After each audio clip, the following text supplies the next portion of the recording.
रात से लगातार हम लोग जंतर मंतर मौजूद थे और लगातार हम आपको दिखा रहे थे कि वहां की स्थिति किस तरीके से बनती और बिगड़ती हुई जा रही है। जो तमाम लोग वहां पर आ रहे थे उन लोगों को दिल्ली पुलिस द्वारा डिटेन भी किया जा रहा था। आम आदमी पार्टी के तमाम कार्यकर्ता, तमाम नेता ऐसे थे जिनको दिल्ली पुलिस ने रात में ही डिटेन कर लिया था, जिसमें आम आदमी पार्टी के विधायक हैं सोमनाथ भारती, इसके साथ ही किस तरीके से जो महिला आयोग की चेयरपर्सन है स्वाति मालीवाल, उनको डिटेन कर लिया गया था। हालांकि बाद में छोड़ दिया गया। और जो हमारी सहयोगी हैं निधि रतन, हम दोनों लोग मौजूद थे वहां पर और आज हम बातचीत करेंगे कि हम लोगों ने रात में वहां पर क्या देखा।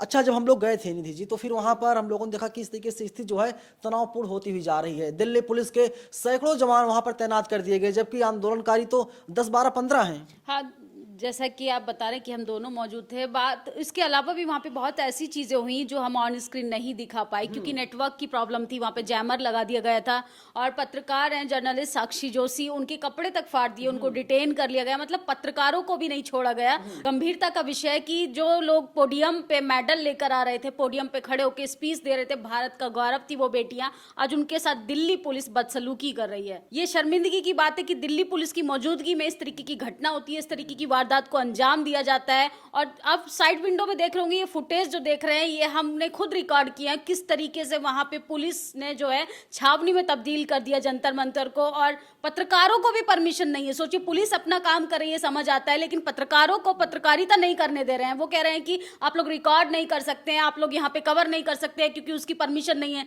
सोचिए, आप पहलवानों के साथ मारपीट कर सकते हैं, महिलाओं के साथ छेड़खानी कर सकते हैं, बदतमीजी कर सकते हैं, महिला पत्रकार के आप कपड़े फाड़ सकते हैं, डिटेन कर सकते हैं, इन सब की परमिशन है। लेकिन सच्चाई अगर हम दिखाएंगे तो हमें रोका जाएगा। अच्छा, जब हम लोग साक्षी मलिक की मां से बातचीत कर रहे थे तो आप रिकॉर्ड कर रही थी, तो दिल्ली पुलिस के एक जवान आए, वो कहते हैं कि मैडम आप यहाँ पर कैसे आ गई? हाँ, चूंकि उनको पता था कि हम पत्रकार हैं और बहुत सारे पत्रकार थे वहां पे। उनकी माता से हम बात कर रहे थे, उनकी सिस्टर भी वहां मौजूद थी। कुछ लोग रोहतक से लौटकर जंतर मंतर पहुंचने की कोशिश कर रहे थे, लेकिन उनके परिवार को भी नहीं मिलने दिया जा रहा। परिवार को भी धमकी दे रहे हैं कि आपको भी गिरफ्तार कर लिया जाएगा। डिटेन करने की बात नहीं, यहाँ पे गिरफ्तारी की सीधा धमकी दे रहे हैं। स्वाति मालीवाल भी आई थी, उनको भी वहां पर डिटेन कर लिया बाकायदा। स्वाति मालीवाल के साथ इस तरीके की घटना हो सकती है, सोचिए आम जनता के साथ क्या होगा, आम महिलाओं के साथ क्या होगा। मैं अपने बारे में बताऊं कि दिल्ली पुलिस द्वारा रोका जा रहा था। जब हम जो पार्लियामेंट स्ट्रीट है, थाना है, उसके जब आगे बढ़ते चले गए तो दिल्ली पुलिस द्वारा कह दिया गया कि आप आगे नहीं जा सकते। वहां पर जो कांस्टेबल, हेड कांस्टेबल लगाए गए थे,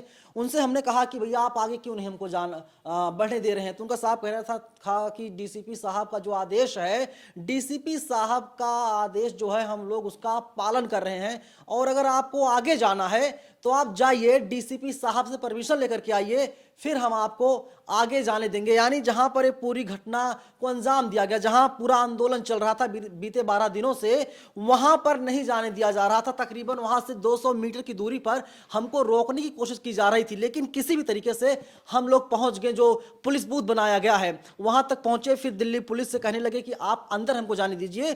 कह दिया गया कि आप लोग अंदर नहीं जा सकते, जो पत्रकार अंदर हैं वे पत्रकार अंदर रहेंगे और जो पत्रकार बाहर हैं उन पत्रकारों को बाहर ही रहने दिया जाएगा। तो क्या लगता है कि क्या पुलिस को डर लग रहा है कि अगर हम लोग अंदर जाएंगे तो कुछ ऐसी चीजें निकल के सामने आएंगी, दिल्ली पुलिस मुसीबतें बढ़ जाएंगी? बिल्कुल, पुलिस को डर लग रहा है। इनफैक्ट यहाँ पे सरकार को भी डर लग रहा है। ब्रजभूषण को अब सुरक्षा प्रदान की जा रही है, जबकि अब तक तो गिरफ्तारी हो जानी चाहिए थी, इस्तीफा हो जाना चाहिए था, लेकिन वो उनको प्रोटेक्ट कर रहे हैं और महिलाओं के साथ बदसलूकी कर रहे हैं। ये सरकार को कहीं ना कहीं डर लगने लगा है, इसलिए पुलिस को आगे कर रही है। जब जब मोदी डरता है पुलिस को आगे करता है। ये कोर्ट तो आपने बाकायदा विपक्ष के नेताओं से सुना होगा। आप देखेंगे जंतर मंतर पे हमने देखा कि बहुत सारी लेयर में बैरिकेड लगाए गए हैं और 4 रास्ते हैं जंतर मंतर में खिलाड़ियों तक पहुंचने के। चारों तरफ से कड़ी सुरक्षा है और पुलिस की मौजूदगी में और बैरिकेड लगाए हुए हैं और वहां पर आप पहलवानों तक नहीं पहुंच सकते। एक पहलवान को तो चोट आई है, उसको आरएमएल हॉस्पिटल में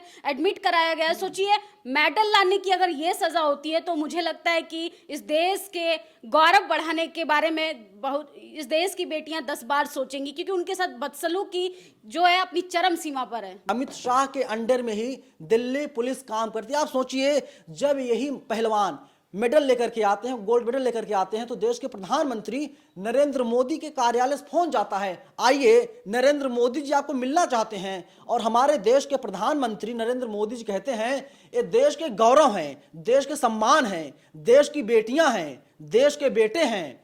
तो इस तरीके से सम्मानित किया जाता है। लेकिन जब वही पहलवान अपनी मांगों को लेकर के दिल्ली की सड़कों पर आ जाते हैं, जंतर मंतर पर आ जाते हैं, इंसाफ की गुहार लगाते हैं, न्याय की मांग करते हैं, जस्टिस की मांग करते हैं, तो उनको जस्टिस नहीं दिया जाता, उनको धक्के मारे जाते हैं, गंदी गंदी गालियां दी जाती हैं और कह दिया जाता है कि आप लोग आंदोलन को खत्म कर दीजिए। हम लोग पत्रकार, हमारा काम क्या है कि आप लोगों तक खबरें पहुंचाना, जो चीजें हम देख रहे हैं उसी चीजों को हम आप तक पहुंचाएं, आपको दिखाएं।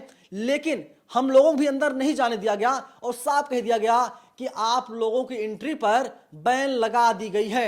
वहां पर जो तमाम अधिकारी थे, आईपीएस रैंक के अधिकारी थे, उनसे बातचीत किया, उन लोगों ने कहा कि फिलहाल एंट्री को बैन कर दिया गया, रोक लगा दिया गया। जो साक्षी मलिक की मां है, जो पहलवान है, उनसे हमने बात किया तो उन्होंने साफ कहा कि देखिए आंदोलन खत्म होने वाला नहीं है, लेकिन दिल्ली पुलिस कोशिश कर रही है किसी भी तरीके से आंदोलन को खत्म कर दिया जाए। आपने देखा था किस तरीके से शाहीन बाग में CNRC आंदोलन चल रहा था, आपने देखा किस तरीके से किसान आंदोलन चल रहा था, उसको बदनाम करने की साजिश रची गई। इसके साथ ही लखीमपुर में क्या हुआ आप सबको पता है, और उसका जो आरोपी है कहां पर है, कौन कौन सुविधाएं मिल रही हैं, ये सब आपको पता है। लेकिन बीते 12 दिनों से दिल्ली के जंतर मंतर पर एक बड़ा आंदोलन चल रहा है, जिसमें अपोजिशन के तमाम लीडर्स शामिल हो रहे हैं। पप्पू यादव, प्रियंका गांधी, रॉबर्ट वाड्रा, जयंत चौधरी, चंद्रशेखर आजाद, तमाम लीडर्स वहां पहुंच रहे हैं। और अब चंद्रशेखर आजाद ने ट्वीट कर दिया, उन्होंने साफ कह दिया कि मैं बेटियों के लिए, अपने बहनों के लिए कल जंतर मंतर आऊंगा। और जैसे ही कल का जो पूरा मामला था, इंसिडेंट हुआ, इसके बाद स्वाति मालीवाल वहां पहुंच गई, उनको डिटेन कर लिया गया था। फिलहाल लगातार हम आपको तस्वीरें दिखाने की कोशिश कर रहे हैं, हम वहां पर जाएंगे और बताएंगे वहां की स्थिति क्या है। बताया जा रहा है कि 1 घंटे पहले तक पत्रकारों को अंदर एंट्री नहीं दी जा रही थी, लेकिन जब तमाम पत्रकारों ने दिल्ली पुलिस पर दबाव बनाया, इसके बाद दिल्ली पुलिस बैकफुट पर आई और पुलिस ने कहा कि अब आप लोग अंदर जा सकते हैं। लेकिन रात में हम पत्रकारों को अंदर नहीं जाने दिया गया। ना जाने वो कौन सी मजबूरी है, ना जाने क्या ऐसी चीजें बाहर आ जाती कि दिल्ली पुलिस उससे असहज हो जाती, दिल्ली पुलिस असहज महसूस करती। तो फिलहाल जो चीजें हमने देखी थी हमने आपको बता दी। आप लोग पूरी खबर को लेकर के क्या सोचते हैं, आप लोग अपनी राय में कमेंट बॉक्स में जरूर बताइएगा। धन्यवाद। नेशनल दस्तक की आपसे गुजारिश है कि अगर इसको बचाना चाहते हैं तो नेशनल दस्तक को सब्सक्राइब करने के लिए रेड कलर के सब्सक्राइब बटन को दबाएं, फिर बेल आइकन की घंटी दबाएं। नेशनल दस्तक को बचाने के लिए बहुत जरूरी है कि हर खबर को शेयर करें, लाइक करें, कमेंट जरूर करें।